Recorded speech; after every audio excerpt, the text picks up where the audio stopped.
here at the park.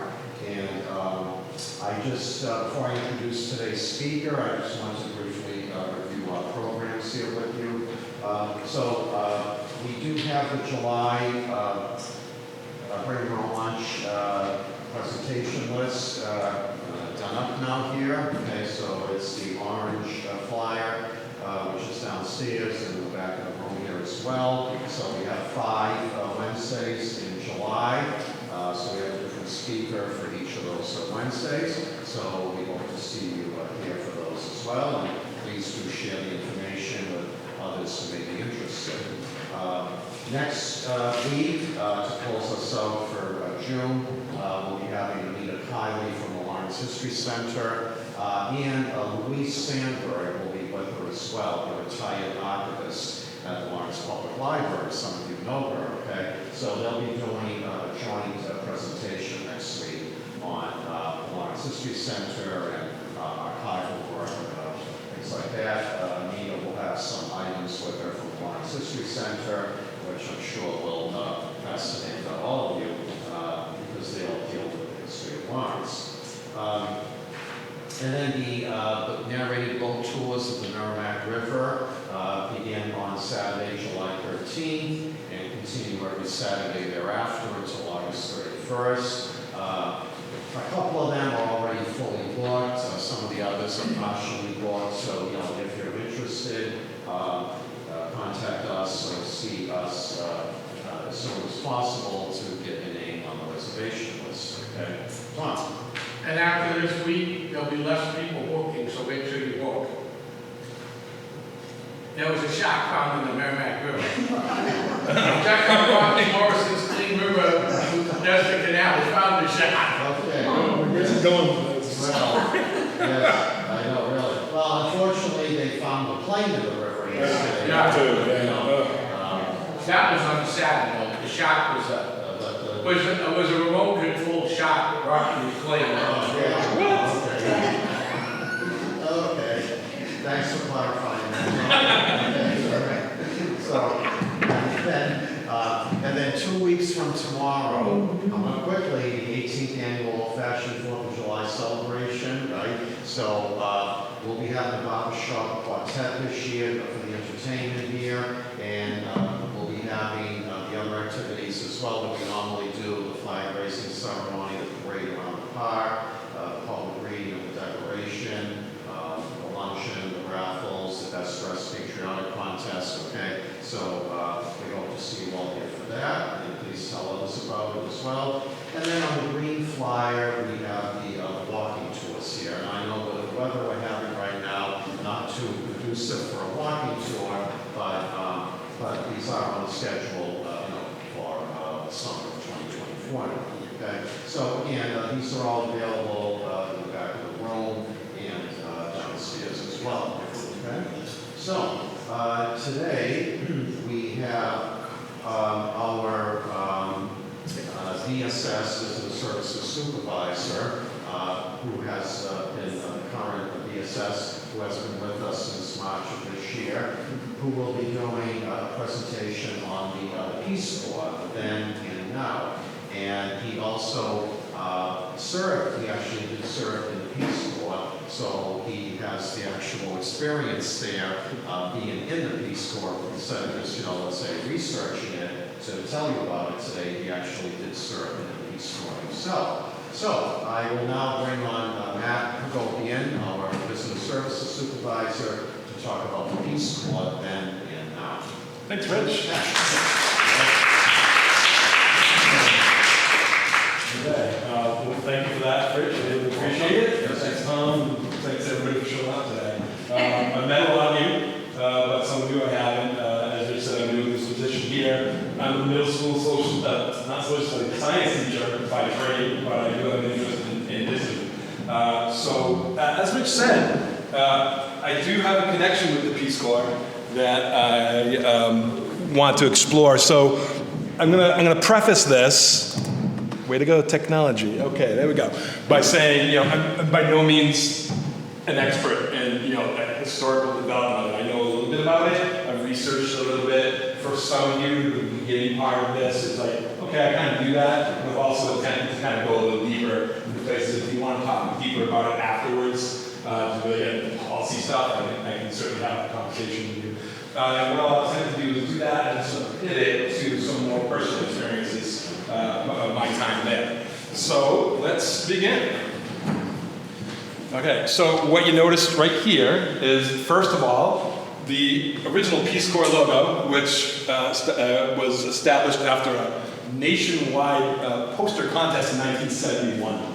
And here you see the American flag with the stars and then turning into a dove, that emblem of peace. And then, or after the 50th anniversary, they rebranded, okay? A simpler, more streamlined design that you see a lot of people doing that these days to just sort of streamline things and keep it fresh, but with nods to the original design, of course. So let's talk a little bit about it. Let's start with then, and by then I mean, let's go to JFK, which is, a lot of you know, is credited, with founding the Peace Corps in that time in the 1960s when he was president, and that sort of spirit of optimism and like all these things we're going to do and accomplish by the end of the decade. Some of you were alive during that time. Some of us were not. Okay, but I imagine I just grew up hearing about him and his legacy, and it's inspiring to study from someone who was not alive during that time. But I want to tell you something that actually wasn't President Kennedy that actually came up with the idea of Peace Corps. Surprised? No? It was actually, ready? Let me get my glasses for this. I keep missing the arrow. Okay. Senator Kennedy. Same guy. Okay. So when John F. Kennedy, again, senator from Massachusetts, and when he was campaigning for president in 1960, he made a sort of unannounced impromptu visit to the University of Michigan. Late night, middle of the night. His plane landed. There were, according to reports, 10,000 students there that had been waiting since like 9 or 10 that night, all pumped up, because again, this was the time, he was the youngest president, he was, 43 when he got elected, and they were just excited to see him. He had that energy about him, and a lot of college and university students were really excited to see him. So Kennedy's plane lands, he gets there around 1:45 in the morning, and he made a speech. And this was the first, this speech was recognized as like, that was the first time it was kind of mentioned where he came up with the idea and started to run with it. And it happens that somebody was there recording it, and I have it, and I want to play it for you. A little bit of it is, the sound quality's not that great, there's a lot of students talking, there's a lot of noise, but I'll put the captions on, and let's check it out, because this is a really important historical moment, in my opinion. Okay.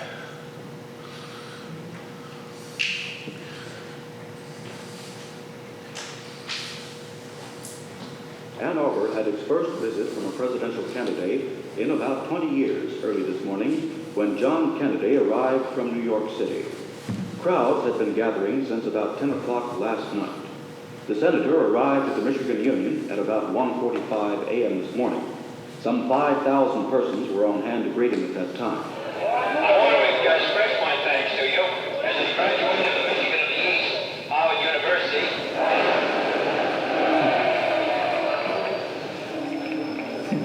I come here tonight, but I am excited to The audio gets say better. one or two words on this campaign, which is now coming into the last 3 weeks. I think in many ways it's the most important campaign since 32. mostly because of the problems which press upon the United States and the opportunities which will be presented to us hopefully must be seized. And the judgment of the president, the vigor of the executive, the cooperative risk, these I think can make the greatest possible difference. He challenged the assembled students to work for the United States, and then he mentioned the fact that it was getting quite late and all should go to bed. How many of you who are going to be doctors are willing to spend your days in God, technicians or engineers? How many of you are willing to work in the foreign service and spend your lives traveling around the world?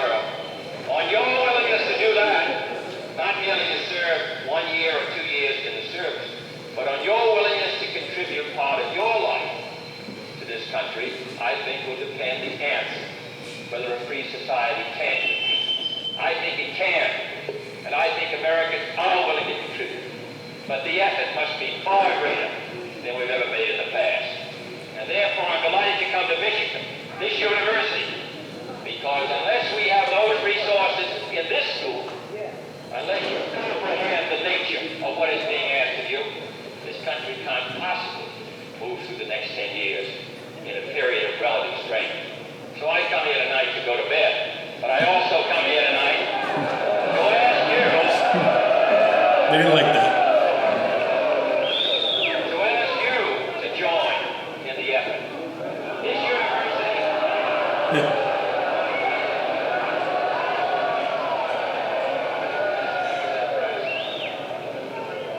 This university. This is the longest short speech I've ever made, and I'll therefore finish it. May I just say in conclusion that this college, this university, is not maintained by its alumni, by the state, merely to help its graduates have an economic advantage in the life struggle. There is certainly a greater purpose, and I'm sure you recognize it, and therefore I do not ask you for your support in this campaign.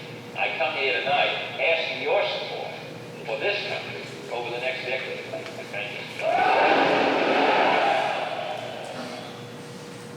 Okay, so that was the speech, and I can see, you can hear the enthusiasm of the crowd, and he's talking about such big themes in there, like, what we're going to accomplish and goals and things like that. And you can see why people would be excited about that. And the backdrop, of course, was the Cold War happening. Post World War II, America was still kind of trying to find out its role, as a world leader at the time.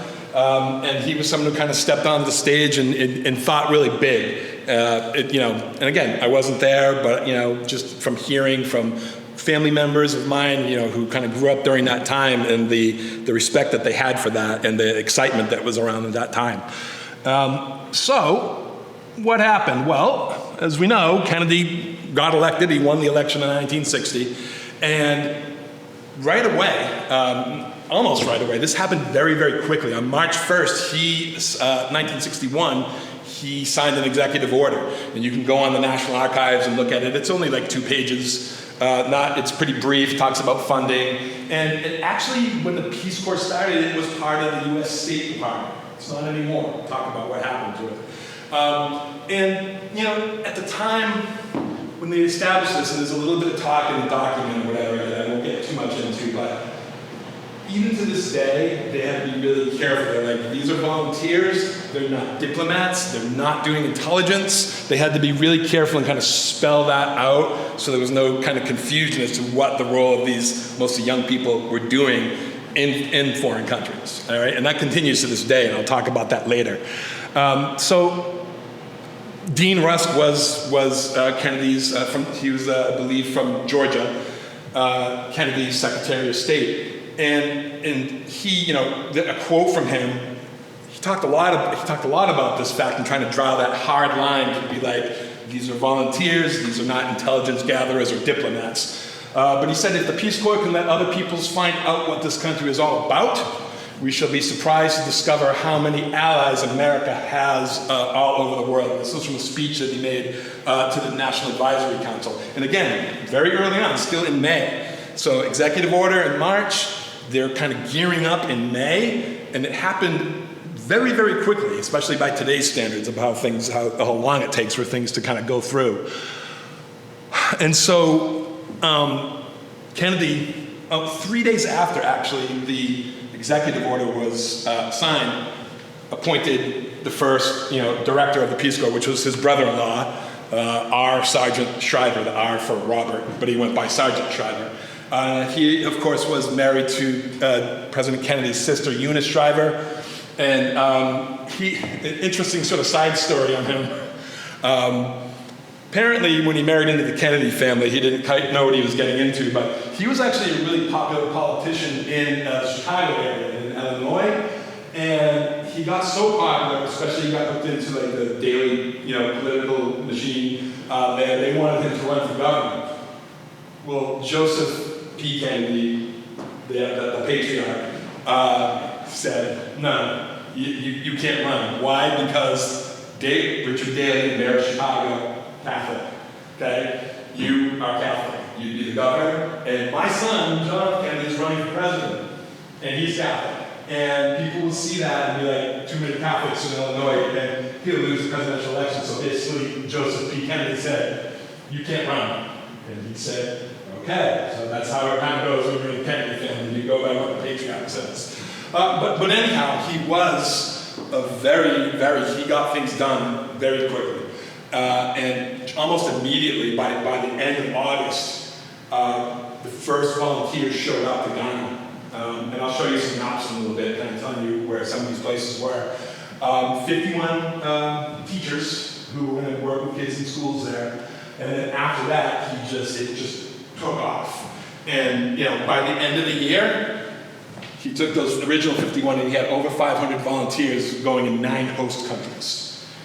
Right? And then they showed them right there. And I had to look this up, and I kind of knew it, but I kind of didn't know it. Like Tanganyika is now Tanzania. And that was like the British, colony basically right there. They changed the name later. So you can see all over Ghana, different continents already. And this sort of spirit really quickly turned into action, which was amazing. Okay, and during these years, we will call them the Shriver years, because he was, even after Kennedy was assassinated, he continued on as Peace Corps director until 1966 under President Johnson. And then under 6 years, this is what their peak was. They haven't gotten this high since the mid-60s, 14,000 volunteers worldwide. I'll talk a little bit later about what it is today and what it was when I served. But just expanded to 55 countries, made the cover of National Geographic, then you've made it, right? So just getting a lot of press, getting a lot of people interested, a lot of applications. Everybody was excited about this program, and it was really successful by a lot of standards. So this map here, this was a 1966 map that was put out by the Peace Corps, and you can see the countries in orange are the 55 countries at the time where we were. So you can see there's a huge presence down in South America, Central America, parts of Africa, and then a lot of countries that we are not in anymore, and we'll talk about that a little bit, like we're not in India, or Iran, or Turkey, or Pakistan, or this part of the world, right? But a lot of countries we still are. And what happens is a lot of countries over time, you're there for a bit, something happens, there's a conflict, natural disaster, political unrest, and the US will pull out of there. And then when things settle down, they might come back. Sometimes they don't. All right, so, we good so far? Any questions? All right, let's keep going. So, some of you might also know that Paul Tsongas, the senator from Lowell and also 1992 presidential candidate, was a Peace Corps volunteer in Ethiopia in the early 60s. Right after he got out of Dartmouth, he went and joined up. But what a lot of people know that about him, but a lot of people didn't know that he was actually the country director later on. So he directed, and that's a huge job, the country director. You have hundreds of volunteers in there. You're responsible for dealing with the embassy, getting the volunteers in and out safely. So he was also involved in that. Now, a little side story. When I was much younger and still had my hair, I got out of school and I wanted to do not the Peace Corps at the time, but AmeriCorps National Service. And my mother's family is Greek, Tsongas. Okay, so when my godmother, who was from Ipswich, and when she found out that I wanted to do it, and some of my family was like, why don't you just get like a real job? She said, Paul Tsongas did National Service. And everybody was like, oh, okay. So I got the blessing. I was all set. So I did that tour. So it's good enough for Paul Tsongas. It's good enough for my godson. All right. Okay. President Carter's mother, Miss Lillian. Okay. She was a nurse by training.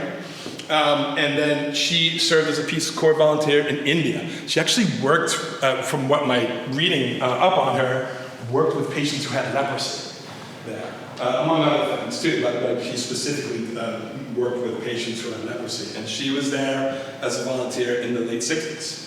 So, there's a lot of notable names. These two I thought had the most direct connection to either Massachusetts or someone that we would know. But there's been a lot of politicians and famous people that have done this, but these are the more notable ones and names that people know. Okay, so that was the 60s. And what I'm going to do is, I'm going to pivot in a minute here, because a lot went on there. The formation, the growing of the program, it got that notoriety. And then in the 70s and 80s, things happened. There were some different, executive orders, things got shuffled around. They left countries, they got new countries. But it's a lot of minutia that I don't think lends well to a presentation like this. If you're interested, I can give you resources on where to go to find that. But let's just say that in the 70s, the program continued along. A lot of you remember these commercials, the ad campaign, Peace Corps, the toughest job you'll ever love. They were TV commercials, PSAs about that, and that was their starting point. That's what I remember growing up as a kid, like in the 70s and 80s. Right? So they were advertising like that. Both Kennedy and, Nixon and President Carter established some different, executive orders and passed some things that gave them a little more autonomy. But it wasn't until 1981 where President Reagan actually formally broke them away from the State Department, and they became their own independent agency. Okay, and then again, I'm sort of skipping ahead. In 2011, they had their 50th anniversary, so they had staying power. They weren't going anywhere, basically. All right, so now let's pivot. What do Peace Corps? Hang on, it's not what I thought. Give me a second. All right, what do they do today? So, back then in the 60s and further on, and I met some volunteers who had done some jobs. There was a lot of education mostly. You're working in schools, but also like building roads and construction and a lot more hands-on, type of work there that people did that they don't really do anymore. They have essentially 4 sectors today. And those sectors are youth development, which is what I was in.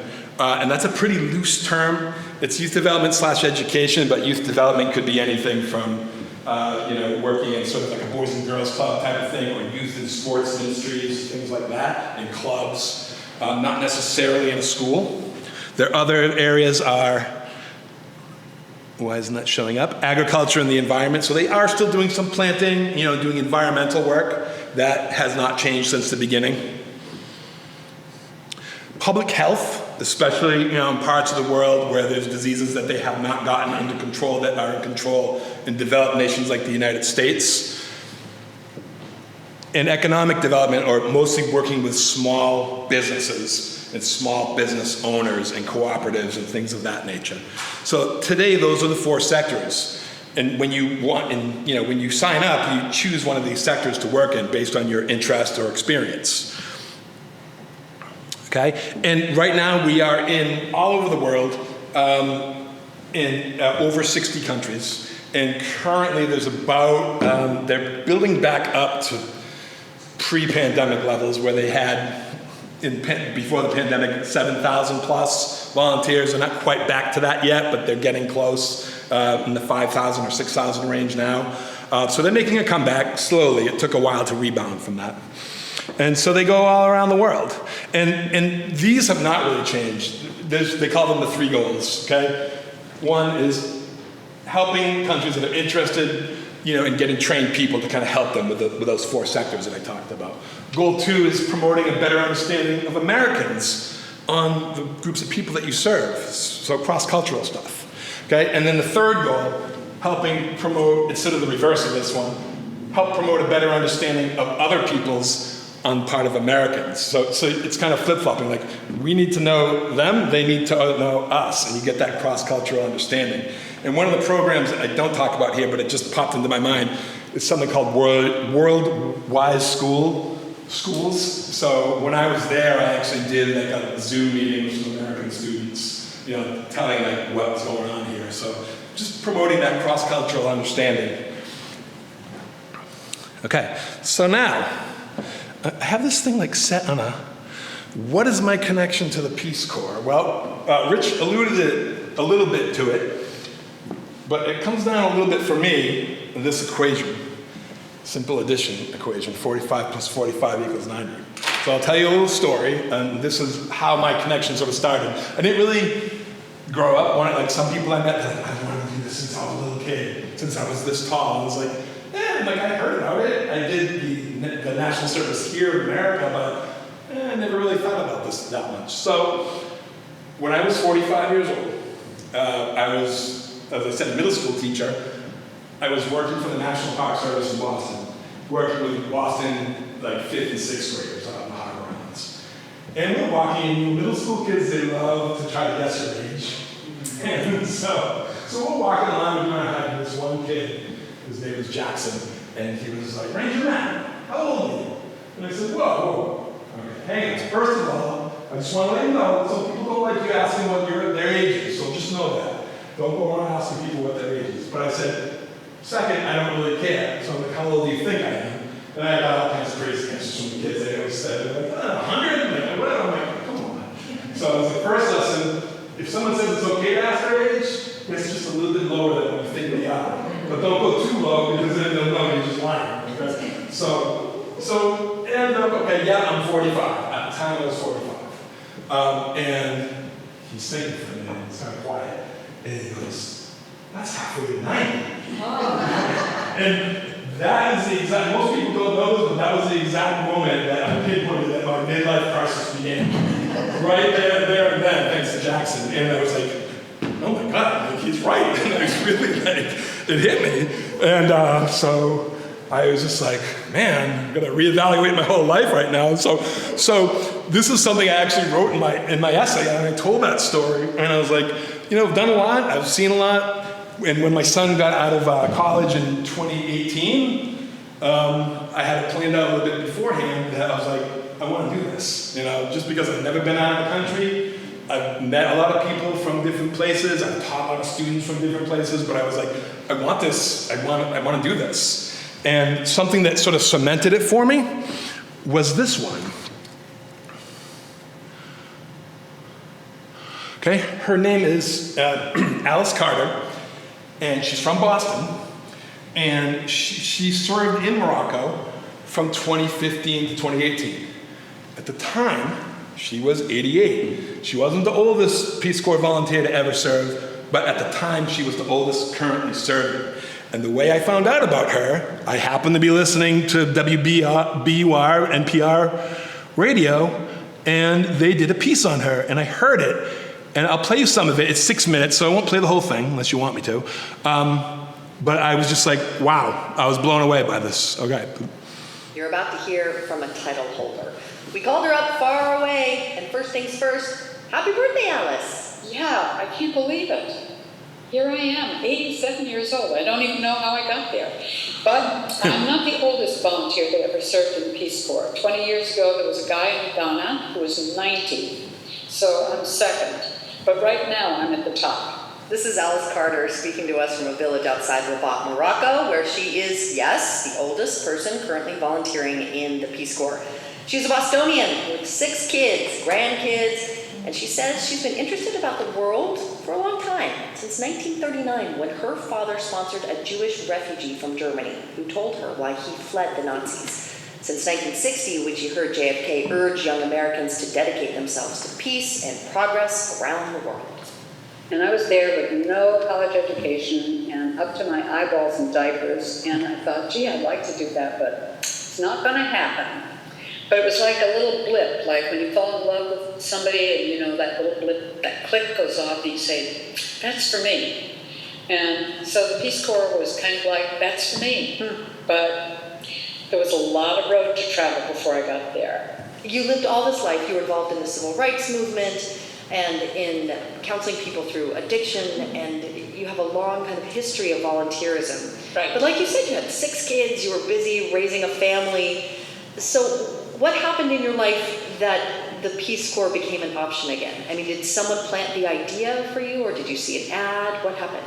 Oh, it was wonderful. I went to a party in Vermont, and I met a whole lot of 1960s Peace Corps graduates, and they were all at this party, and there was a recruiter there, and so I kind of wandered over and said, "What's the cutoff?" And she said, "Oh, there's no age limit." And bingo, I went home, got on the computer, and started applying right away. All right, so it goes on, and again, if you're interested, I can get you the link to that whole interview or whatever. I actually ended up emailing her and corresponding a little bit back, and she gave me some great information. She climbed Mount Toubkal, which was North Africa's highest mountain that I didn't get a chance to get to, but just an amazing person and just like really open to giving out a lot of information. I'm ashamed to say I haven't really corresponded with her. I don't know kind of where she ended up with her family. She wanted to do a second term of service, I know, but her family was like, "No, you're coming home." And so I think she eventually gave in and didn't do that second term. She came home. So when I heard that was, first of all, inspiring, and second of all, I'm like, okay, so I can do this. When I had that, and then when I reached out to her, she just had even more, great information for me that made me want to do it even more. A little bit about the experience right here. So Morocco is here in North Africa, as most of us know, but I just want to give you that context. And it's an interesting country in that, you have, Atlantic, Mediterranean, a lot of mountain ranges, and then desert in the south. It reminded me, or if you've ever been to California, for the most part, it reminded me a lot of that, the climate, the ocean, the mountains, the desert, even just like the crops that were being grown there reminded me, I felt like I was there a lot of times. And just to give you a relative idea of the size of it here. And again, it's about the size of California, but to give you, and this is not, according to Moroccans, the whole country, but that's a whole separate thing. So villages, so here's the thing, is, I applied here. It's a long process to apply. You start off, it's online, and today, back in the day, you would just apply and it'd send you wherever. Today, you can be selected and say, I want to go to this country, okay? I want to do this kind of work. So I applied in Morocco, and it kind of intrigued me, and a lot of the questions were like, why here? When I interviewed and stuff. And Morocco is really at sort of a crossroads to me. That sort of what appealed to me was that there was the old and the new. There was it's like the crossroads between Europe and Africa, the coast, the ocean, and then, Islam and Christianity and Judaism too. So everything seems to have met historically there, at that place in the world, coming into the streets of Gibraltar, and it just really intrigued me. And geographically also, this small villages, there's huge cities there too, of millions of people. You have these mountain ranges. There's the high Atlas Mountains, which are kind of like the Rockies here, and then the mid-Atlas Mountains, which are more like the Appalachians. The Mediterranean, desert. And so what happened was, after this lengthy application process, doctor's visits, all medical records, everything, background checks, where they called the woman who lived 2 doors down from me growing up and I hadn't seen in 20 years, and I gave her the number, and she called me and said, "Guess who called me?" So they checked everything. They checked me out. And then, passing the medical exam, dental exam, there was a lot of hoops to jump through, which I think is a deterrent for a lot of people to go through that process, because it took a whole year. And then you had to wait for those clearances again. Some people, the clearances don't come in time. And you're kind of stuck waiting, your plane's going to be taken off in like a week, and you're like, I haven't gotten my medical clearance yet. So it was a little stressful, I'm not going to lie. I put my house on the market, I sold it, my son graduated from college, and I was like, okay, time to go, give up all my stuff, and then just go. And so I had to sell and close on my house. So things like that, which can be difficult to do, to make a commitment to something like this. But anyhow, I got in September, actually first we met up in Philadelphia. You meet as a group, it's called Stage, which is going to be your training group for 2 years. And we met in Philadelphia. This is how the federal government works. We met in Philadelphia, but then in the middle of the night we took a bus to New York City LaGuardia Airport, because they had to bid for the lowest transportation costs. So it wasn't the most efficient way, and we got there like at 3 in the morning, and then we took a flight to Monaco. And again, that was my first time out of the country, out of the US. I was 47 or so at the time. And then we landed, we kind of got acclimated, and then what they do is they send you off to a community where you are spending your first 3 months training. It's intense. It was exhausting, to be honest. So I went to a city called El Hajj, which is a small community about 100 miles inland. And you get placed with a family. And I have a picture of my family right here. A host family, they call it. And this was their little house right here. Most of the construction is like these brick or masonry houses. And there they are. So yeah, it was a family with kids. It was funny because they were my host parents. And you know, most of the volunteers were in their 20s, okay? I was a little older. There were some people my age, a group of about 5 or 10 retirees that were doing it. But I was the same age as my host parents, which was kind of fun. But I was really glad that there were kids in the family. This kid is just a neighborhood kid. He just kind of showed up for the photo for context. But the kids taught me a lot. You know, like I'm trying to learn Arabic or whatever. They're teaching me. I'm teaching them English. And it was a lot of fun. You have no privacy. I mean, I slept in a room with like a little curtain. And they don't go to bed early. And to them, they're a collectivist society. So it's weird if you want your own like private time. Like if I went into my room, it's like I need to like a little time with myself. What's wrong? Is everything okay? Like no, like everybody just sits in one room all together like, all day long and talks and drinks tea and everything. So it's an adjustment. You have to be on all the time. And for a lot of, even for me, and I'm a super extrovert, it was exhausting. And so for a lot of the introverted, more introverted volunteers, they had a tough time during this time. It was not an easy adjustment. Not everybody stays or makes it or continues either. So you get put with a host family. You know, there's fun traditions like Couscous Friday. So you learn about the culture by living with your family. It's much better that way than if you were on your own because they're your guides. They're telling you this is the community, this is what we do, this is how things work here. So you learn about traditions, about the food, that they drink tea all day, and just all the time. They have casse-croûte, which is like the evening meal. So you learn about like your eating schedule gets messed up, you know? They have their big meal in the middle of the day. They have this like sugar-laden fest at like 7 or 8 at night. And then they have like a dinner like at 10 or whatever. I'm like, I have to go to bed. I'm like, I don't stay up till, and they're like, no, come up, eat. And I'm like, no, I can't. Okay. So, and then during the day, you're in school.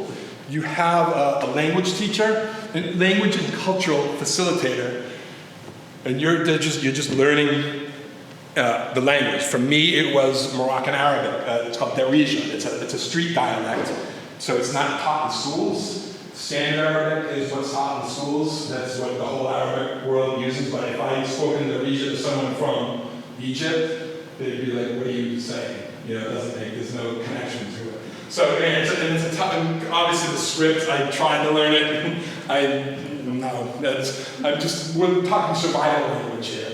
So you're just trying to learn what you can. And some students already had Arabic or spoke it. I didn't. And I was like almost 50. It was tough for me to learn.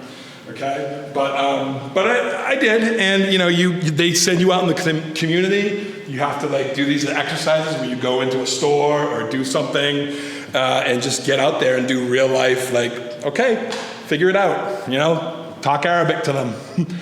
And then learn the local money. This is King Mohammed VI right here. He's on all the money. And there's just a lot, you're using coins all the time. So you have to learn the local currency. And it's not always easy because you could easily be getting ripped off, okay? And in the Moroccan culture, you're expected to borrow. In a lot of countries that, you know, where Peace Corps volunteers go. So, you know, in America, we used to, okay, that's the price, okay. Here it's like, wait, selling that water bottle right there? Like, how much? You know, and then you make an offer and then, oh, well, I saw another water bottle over there, I'm gonna go check that one out. And that's just expected, okay? So part of our training exercise was to go to the souk, the weekly market. And if you've ever been to a flea market, it's like a flea market on steroids. It's huge. Like everything you can imagine, food, stuff, like sheep and goats, like you can get anything there. And so they're like, okay, go and buy something. So my first day, my family, I broke their shower head. Long story. So I was looking at the flea market for a replacement. I was going to fix it for them. So I go up to the table, I see one. I can't believe I actually found one because I don't know what hardware stores are. And so I asked him in my best, the reason, how much, shahad.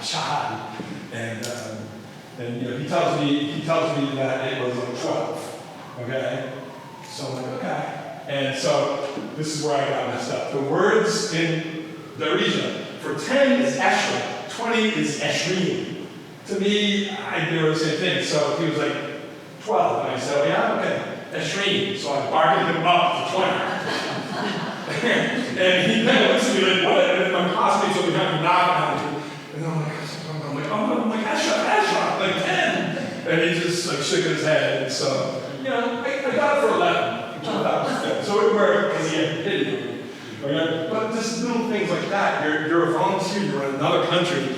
You want to know the value of things because you have to do your shopping, you have to buy stuff, and people will try to rip you off just like they will anywhere in the world. Okay? So that was important to know. And just figuring out where things are. The street signs are usually, here it was Arabic or French, sometimes English. I had a map, but it's like sometimes I'm like, I don't know where I am. And, phone service is spotty. You do the best you can and just go out on foot mostly because you're not allowed to drive a vehicle as a Peace Corps volunteer. You can't drive a car, you get tossed out of the country. You can take the taxis and things around town, but no, they catch you. If they saw you driving in a car, like trying to rent a car in one of the cities, you'd be gone. Just liability purposes. Learning how to food shop, okay? I would go to the regular markets, and I wanted some ground beef. This looks good, so I would just point at it, and the guy was like, what? And I was like, I want that! And I'm trying to fumble through and looking through my book, whatever, but this guy made me repeat. He was like, this is what I want you to. He knew who I was. Everybody kind of knows that you're like a volunteer there, they know you're an American, everybody kind of knows your whereabouts. He was like, I'm going to make you say it. You have to repeat after me. I'm not going to give you the food until you say it correctly. I was like, starve, So, but I did, and that was what taught me. That's how I learned. Is like people like that saying, "Oh, I want you to say it and repeat it," and then you get your half kilogram of ground beef. That's a whole different thing too, about the metric system. Okay, furnishing your apartment and so forth. Attending social events. It's an honor if you are invited to a family wedding, and I was, and it was 3 days long, and I arrived a day early because I didn't know when to arrive, and it didn't start till like midnight, and it was a lot of fun, but a lot of energy again. So you're expected to attend these wakes, funerals and so forth. Community events where like this group here that came and did like a cultural. It's called Taborida, where they're on the horses and they try to in sync, like fire their guns while on horseback. It's quite a sight to see. But then you're ready.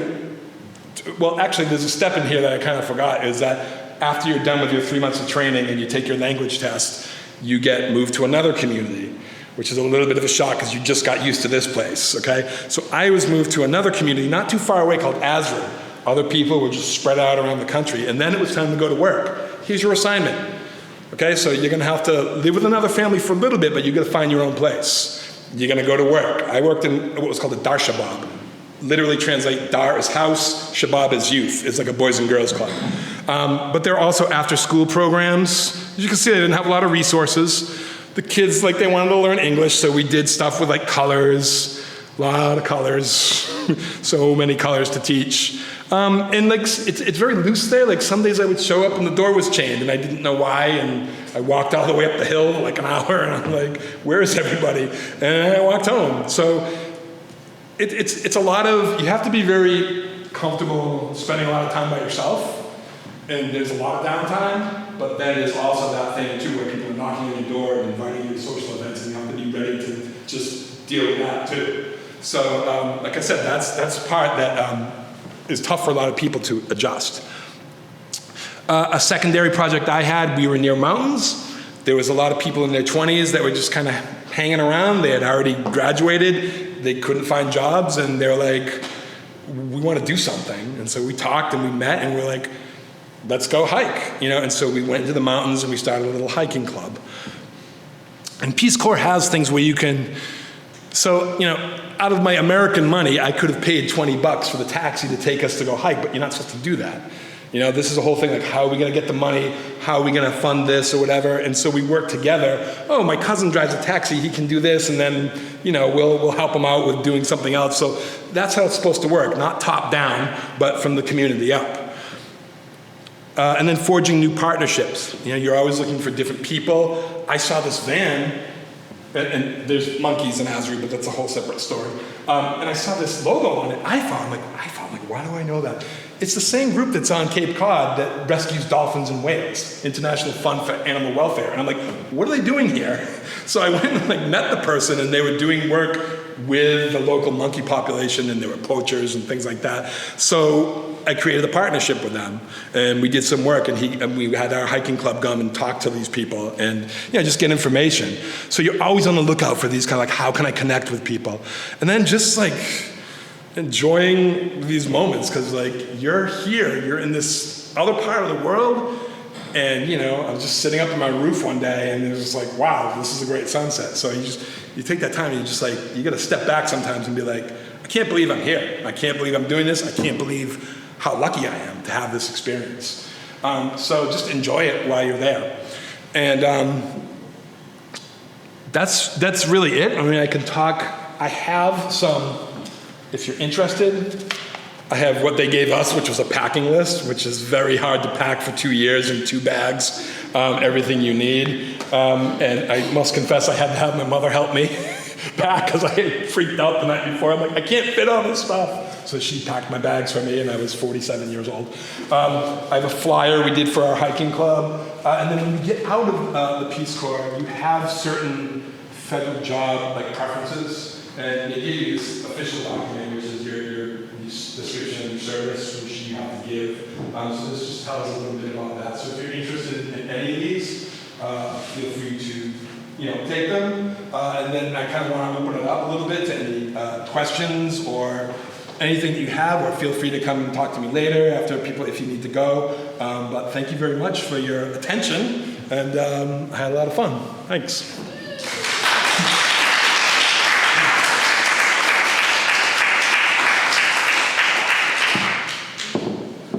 And no, I did bring a few things. So I kind of forgot to tell you is I was evacuated, as were the 7,000 volunteers in March of 2020 due to COVID. There was some little rumblings about it. And, they were like, we were waiting, and they were like, okay, get a go bag ready, which means have all your stuff ready, because you might be called and you have to get to the Capitol within 24 hours, and that's what happened.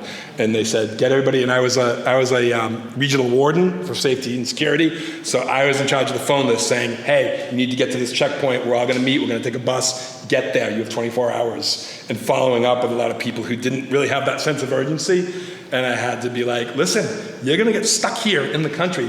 The last plane from Morocco is leaving in 3 days, and we have to be on it. And then we have to collect their money because you're not allowed to take their currency out of the country. It's a whole big thing. So we were evacuated on this airplane that was literally the last plane to leave Morocco.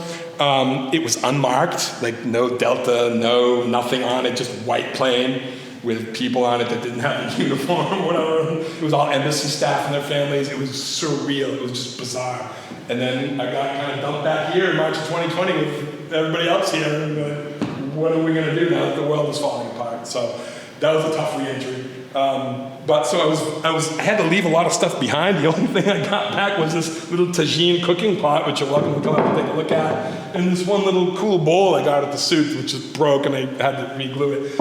I had to leave a lot of clothes behind, books, just everything. I was like, all my furniture, everything, just go. So that was weird, and 7,000 people worldwide were evacuated. And like I said, they're just starting to kind of get back to those levels now. So, yeah, any questions? Yeah. Yeah. Maybe something that a lot of people might be curious about, perhaps, is can you talk a little bit about what the compensation is like? Very little. So you are paid enough to subsist in the local economy, enough that you can get, an apartment, enough that you can get food every week, and cover your transportation costs like taxi. So for me, I feel like it was, I think I calculated it out. It was probably the equivalent of like $200 a month in US dollars, but it was enough for me to like get an apartment, get food, get transportation, and have money left over. If you have time off, you could, go somewhere and travel or whatever, and I would think it's my American money. I had my American money in my bank account that I didn't touch for my day-to-day stuff. But to answer that question, it's very little. However, at the end of your service, you get a readjustment allowance. Now it's up to like almost $10,000. They just give it to you. Like, here, you can travel with it. Other people travel with it. Some people use it for school. You do get school benefits, like if you go on to get different education, you recognize it as a former volunteer. But to answer that question, it's like very little, but you're able to subsist on it. And it just goes to show you how expensive, it really shows you how expensive it is living here. That, people can kind of get by. And yes, the cost of living is less to get paid, that's what everyone. I was just kind of shocked at how cheap things were, especially like fresh fruits and vegetables, which that's all you get there is the fresh stuff, whatever's in season. Yeah, thank you. Thank you, appreciate it. Anything else? Anybody interested in planning? No? Okay. So they also have this program which is more recent, because a lot of people are like 2 years plus committed. That's a lot. I don't want to be with my family. I don't want to.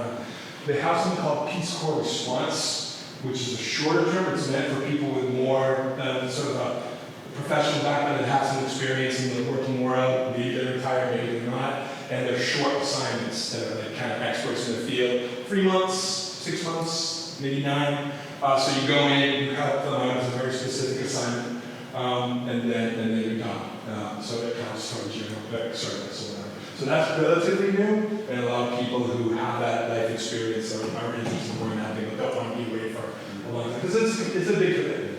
And I didn't finish in 27 months. I was only there for a little more than a year and a half. It felt like longer. So a lot of the things I wanted to accomplish, like hiking Mount Toubkal, the highest mountain, I never got to do. I had a small grant written through the Peace Corps, and got the money, and we were ready to go, and then like, no, you're out of here. So that was frustrating, but and I stayed connected with a lot of the people, but it's also tricky because when you're not there, you kind of lose the language. Even though I was really good at it to begin with, you have to take a language proficiency test, and you score I scored like the bare minimum. You get into a room and someone's not speaking Moroccan Arabic to you, and I just froze up. And I think this guy, I don't know if he's going to make it. So what I did was I just started rattling off nouns, like book, like window, whatever. It's just like I wasn't speaking sentences. When I was like, I know words, I can't make a sentence yet. So they were like, okay, we'll give you like bare minimum score. So I think I did like remedial for a little bit, but it was a tough language to learn for sure. And then they just assume that if you don't speak Arabic, you speak French. So if someone starts talking to me in Arabic and I'm kind of like thinking and trying to process, they'll immediately switch to French. And that confuses me more because I don't know French. So I'm just like, no. So I'm like, wait, let me try to figure it out in the region. So it's, some things like that. All right. Like I said, if you want more information or you want to look at any handouts or stuff, feel free. Rich, thanks again for organizing this and for filming it. And thank you everybody for showing up. Really appreciate it. Thank you for doing it. Thank you. Thanks. Thank you. Yeah. Very interesting. Oh, good. I'm glad you enjoyed it.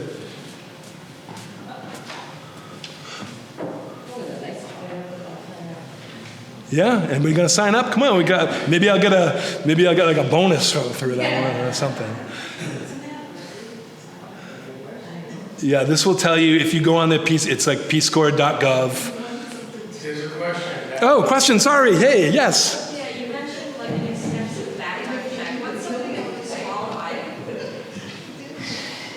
Prior arrests, any kind of work in executive tech. If you work for, or anyone in your family works for like the CIA or intelligence community, That there's some very strict rules that go way back to the beginning on that. But mostly they'll look at like if you did have an arrest or whatever, what was it, how many years was it been, what was the nature of it, you know, things like that.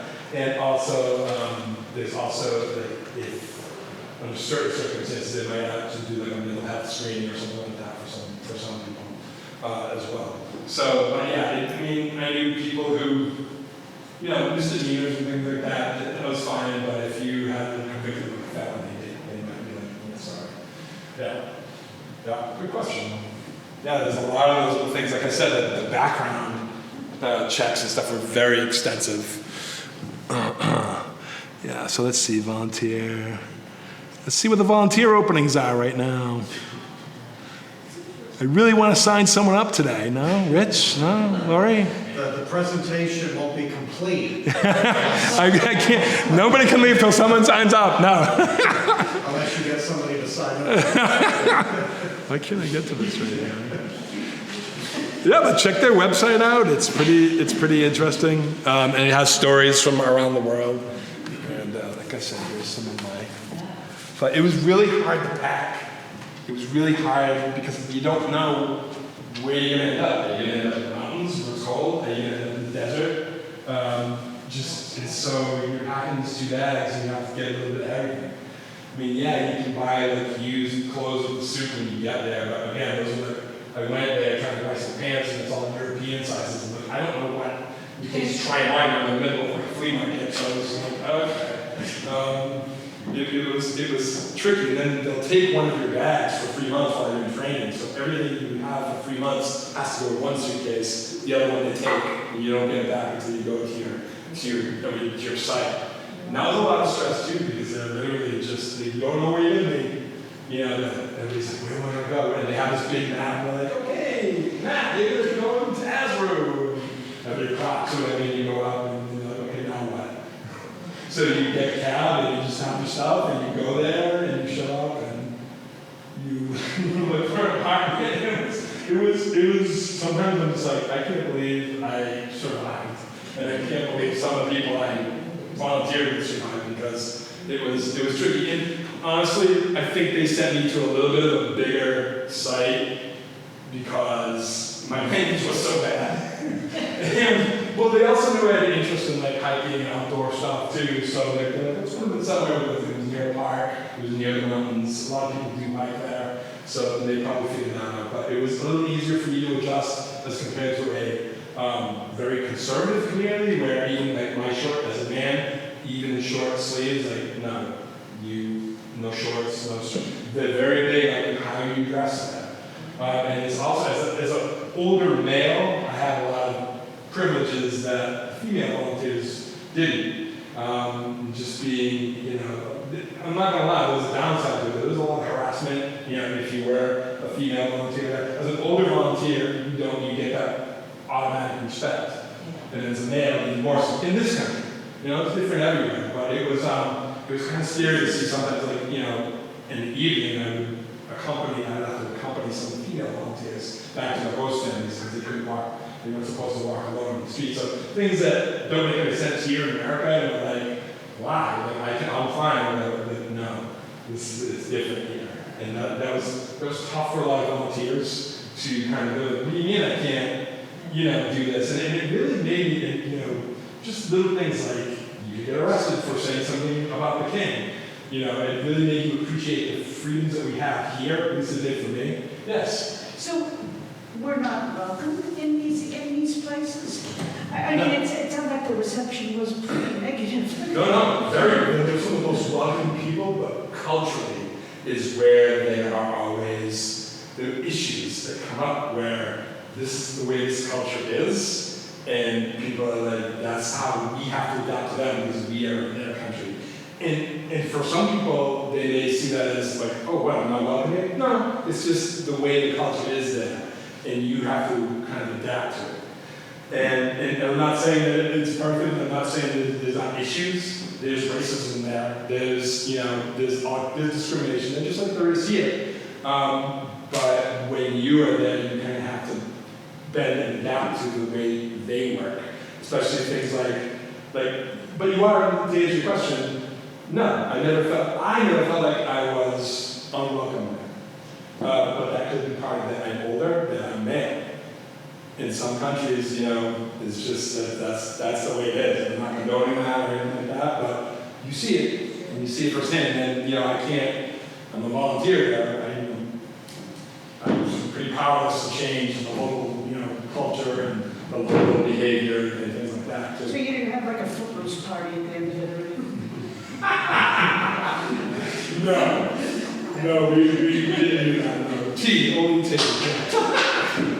But it was constricting to a lot of volunteers, and a lot of them left. A lot of them were like, I can't deal with this overt. Because, you know, a lot of people experience that here, but different.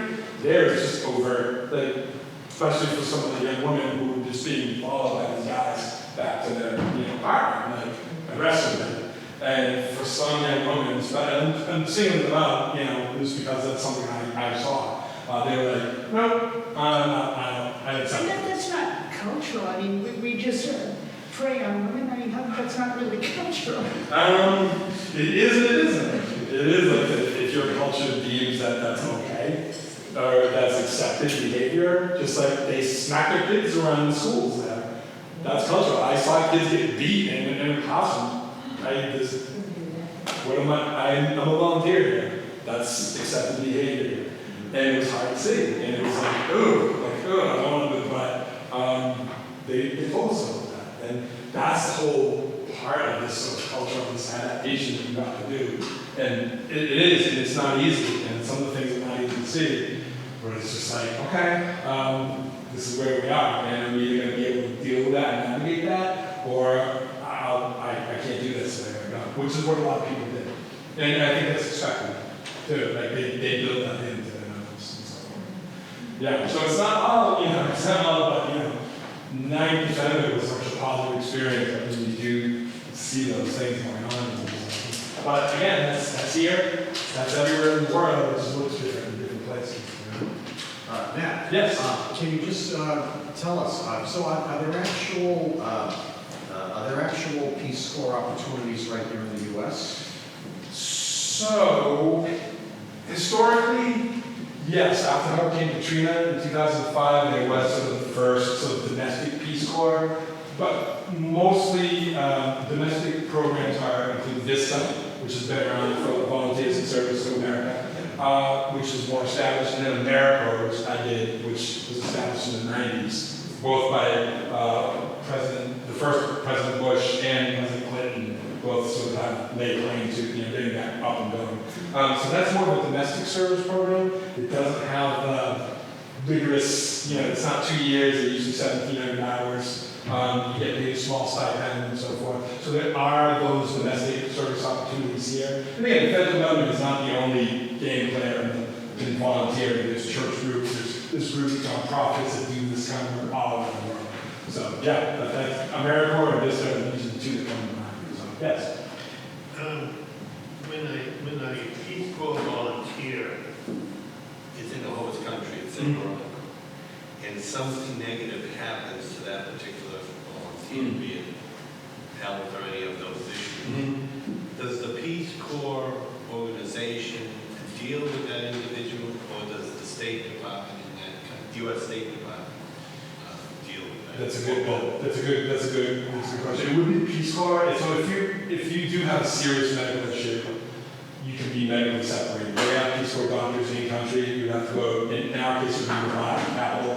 You'd see the doctor, and they would determine if you need to go home or not. If it was a medical emergency with a family member, you can get an emergency leave. But I can give you a story on the first one. So very early on in Peace Corps, I think it was the first year, like 1961, there was a young woman who was in Nigeria, and she wrote her boyfriend at the time a postcard saying, "These people are so primitive," or whatever, and that mail got intercepted and got photocopied and circulated throughout Nigeria, and it was a huge backlash, and they pulled her out of there before something happened. Because there is that whole thing like, oh, Americans kind of come in, they kind of think you're the savior of these people who live in the developing countries. And I told them when I signed up, I'm like, I'm not here to change the world.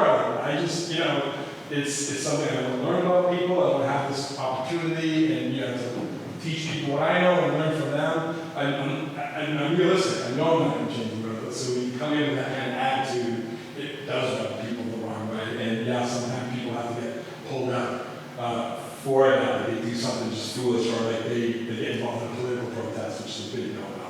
But you got to stay clear of all that stuff. You have to really. So yes, in certain situations they would pull someone for something like that. Good question. And does the State Department, U.S. State Department in that host country have superiority over the Peace Corps in that country? So the State Department doesn't, so the Peace Corps is its own independent agency now. There is the ambassador there, so there's a U.S. embassy in these countries, so it might involve the embassy in that case, but it would mostly be peace. There's a huge staff that runs all the programs, the country director, all these people, safety and security people, medical people. There are staff that are Americans and Moroccans, or whatever country you're in, that are kind of taking care of these things. That's what we would do first, you know, at that level. And then if it really escalated, the embassy would get involved. Yeah. Good question. But the State Department, not so much anymore. Maybe early on, yeah. Yeah. All right. You good? All right. Well, thank you. Thank you, man. Yeah. If you're interested in signing up, let me know.